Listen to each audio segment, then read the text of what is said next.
आराम से। तो ये है ऑसिलेशन पर फर्क पड़ेगा।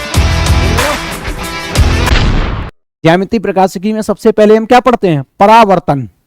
मैंने बताया था कि परावर्तन अपवर्तन वगैरह सब इसमें पढ़ते हैं हम। तो परावर्तन क्या होता है? जल्दी बोलो लाडले, जल्दी बोलो।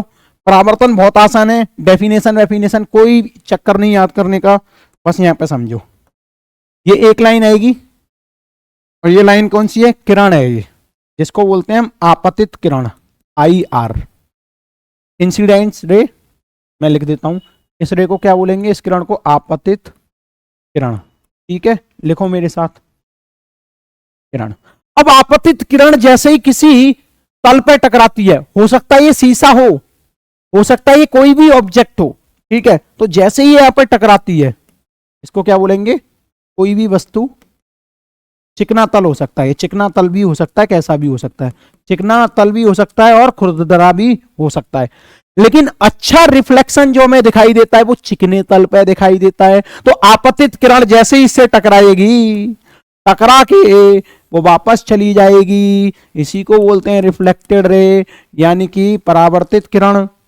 क्या बोलते हैं इसको? परावर्तित किरण। ओके लाडले, ओके, ठीक है। तो आपतित किरण, ये वस्तु चिकना तल, और ये रिफ्लेक्ट हो गई। तो इसकी डेफिनेशन कुछ अलग थोड़ी है, यही लिखा है, जब प्रकाश किरणें दो माध्यम की परिसीमा से टकराती हैं, दो माध्यम की परिसीमा, यहां पे हवा है और यहां पे मान लो ग्लास हो सकता है, कांच हो सकता है, ठीक है, हवा और ग्लास की परिसीमा यही तो है जहां पे ये किरण टकरा रही है।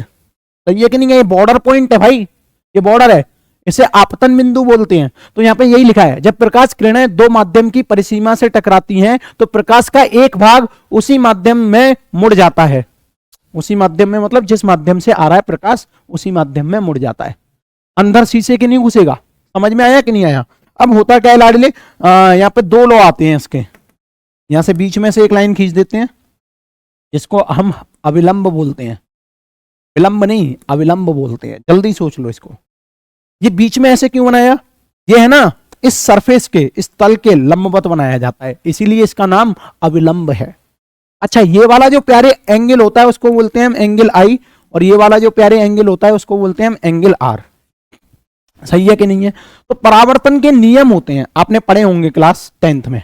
तो पहला नियम क्या है? अरे 10th क्लास तो सर हमने पढ़ी नहीं, वो तो गड्ढे में डाल दी। तो पहला नियम देख जल्दी, पहला नियम बहुत आसान है, आपतित किरण, परावर्तित किरण, अविलंब रेखा एक ही तल में मिलती हैं। जैसे कि मान ले ये मेरा शीशा है, किरण आई, किरण गई, एक अविलंब बनाया, तो ये एक ही तल है।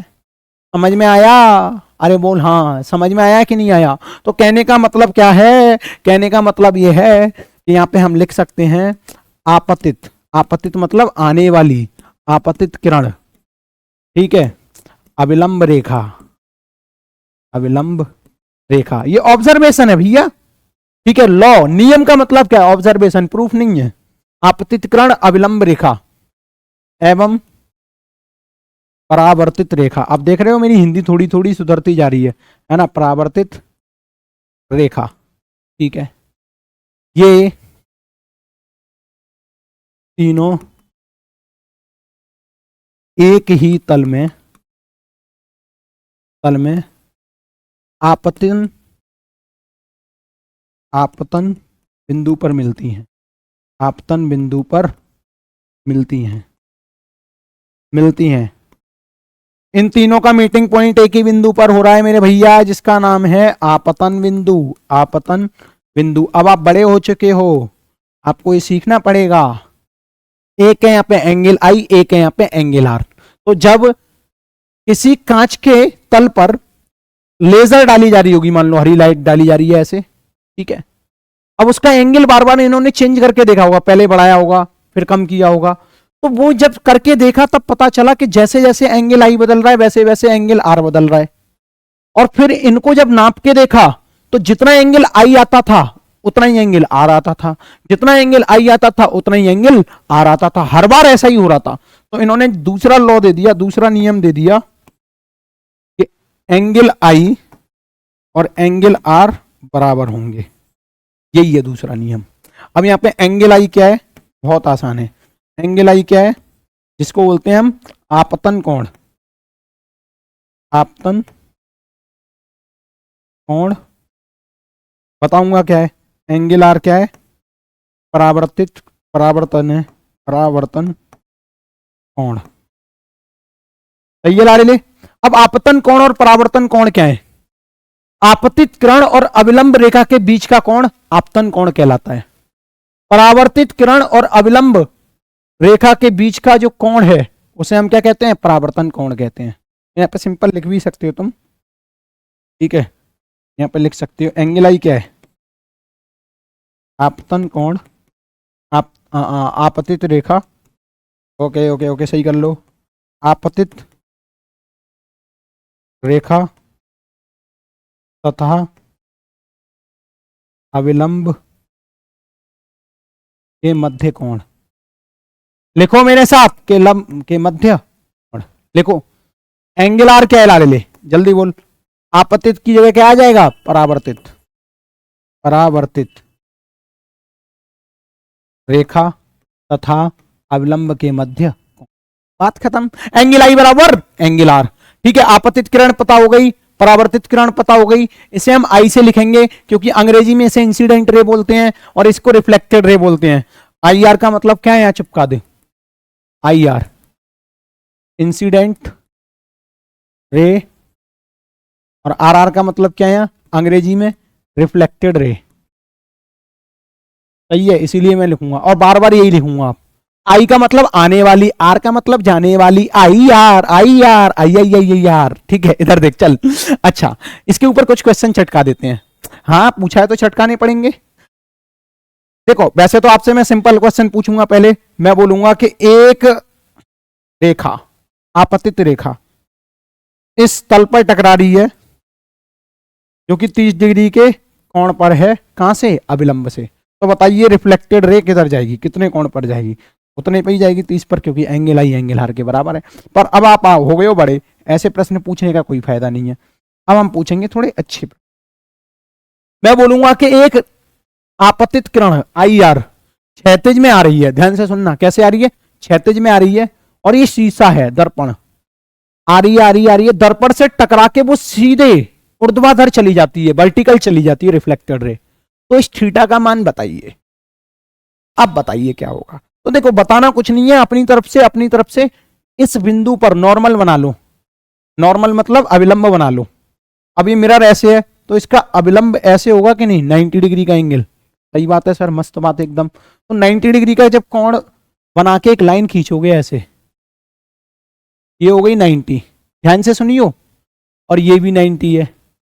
अब तेरे को टिग्नोमेट्री इस्तेमाल करनी है, थोड़ी सी टिग्नोमेट्री अगर तुझे आती है तो तुझे पता चल गया ये है 45 डिग्री और ये भी है 45 डिग्री। अरे आता है कि नहीं? अबे 90 को डायरेक्ट बीच में से बांटेगा तो 45 45 बचेगा कि नहीं बचेगा? अरे बोलना, अरे बोलना, अरे बोलना बोलना बोलना, ठीक है। क्योंकि देख ये भी 90 है, ये भी 90 है, ध्यान से सुनियो। अगर मैं इसमें से बिल्कुल बीचों बीच में से ऐसे रेखा ले गया तो ये 90 दो भागों में बढ़ गए, 45 और 45, क्योंकि ये अविलंब जा रहा है। अच्छा अब बड़े ध्यान से सोच, मैं जो बोल रहा हूं, अगर ये 45 है तो ये भी तो 90 है, ये कितना हुआ 45 डिग्री। अब ये जेड बन रहा है ऐसे, ऐसे देख, ठीक है, ऐसे दिख गया। अब ये जब जेड बनेगा तो इसका मतलब अगर ये 45 है, बच्चों की तरह करा रहा हूं, तो ये थीटा कितना आया 45 डिग्री। समझ में आई? आई बात समझ में? आप बोलोगे जी मास्टर। चलो नहीं आई कोई बात नहीं, दूसरा क्वेश्चन करोगे तो और अच्छे से आएगी, वैसे आ गई होगी। ट्रिग्नोमेट्री आनी चाहिए, डिग्री का एंगल, ध्यान से सुनना। मैं क्या कह रहा हूं, ये इंसिडेंट रे आई, ये रिफ्लेक्टेड रे गई, सही है। अब नॉर्मल ऐसे खींचूंगा, ये 90 डिग्री का है। अब बड़े ध्यान से सुनना, ये 90 का है तो ये भी कितने का है 90 का है ना। 90, ये 90 और ये 10 कितना हुआ, ये 100 डिग्री हुआ। नॉर्मल रिएक्शन ऐसे जा रहा होगा बिल्कुल बीचों बीच से, जैसे ये 50 डिग्री और ये भी 50 डिग्री, ठीक है। तो एंगल आई और एंगल आर कितना हुआ 50, 50 सही है कि नहीं है? ओके ओके ओके, ये कितना हुआ लाडले?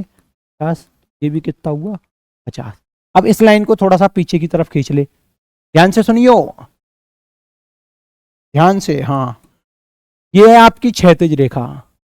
क्षैतिज रेखा से अगर ये 50 है, सॉरी 50 तो यहां से ये पूरा है, क्षैतिज रेखा से कितना हुआ फिर? ये 40 हुआ। क्षैतिज रेखा से अगर ये 40 है, ये वाला एंगल, तो ये भी 40 होगा। तो यही लाइन है, और ये वाली हॉरिजॉन्टल की जगह ये वाली आ गई है, बस फर्क क्या पड़ा? तो अगर ये 40 है तो ये भी 40 होगा, पता चल गया। अब ये क्योंकि लंबवत है तो ये 90, ये थीटा पूछ रहा है, तो थीटा प्लस 90